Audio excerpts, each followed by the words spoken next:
Okay, so here's my text and binary projects, the text and binary IO projects. Here, I'll just go through each exercise one by one. This is the first exercise. It's going to take the file and it's going to encrypt it and then put it to a data file. So we'll go ahead and run it. That's the code here. It says the process finished. You can see over here that we have the encrypted data file with all the encrypted data in it, so that works great. Our second exercise, it takes the data and it's going to encrypt it into JSON.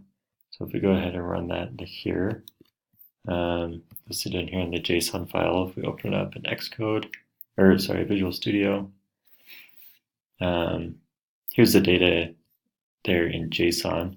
And you can see it all works because JSON's not giving any errors, so that's perfect. Up third, we have this exercise that serializes the data and puts it in a file.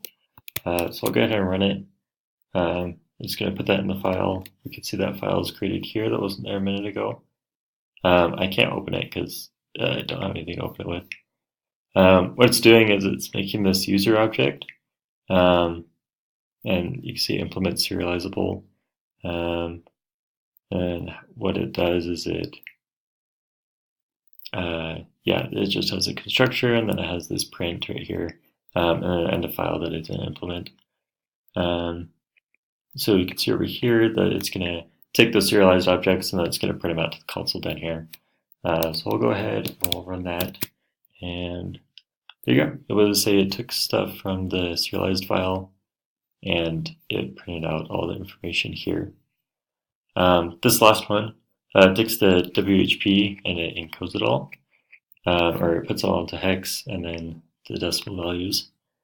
I'm going to go ahead and run it here and show you that it all works. So that's good. I just put periods for like the not able to display characters because that's what I saw some other programs, similar programs using. So I'll go ahead and implement that.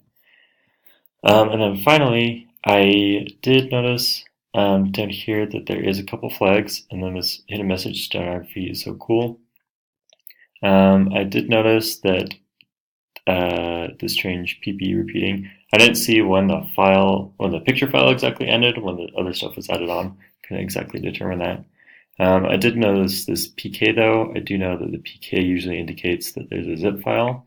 I just wasn't able to find a good program to decrypt those. So there could be a hidden zip file in there, but I did find the last flag, or the flag here with the stenography. And yeah, that's my project.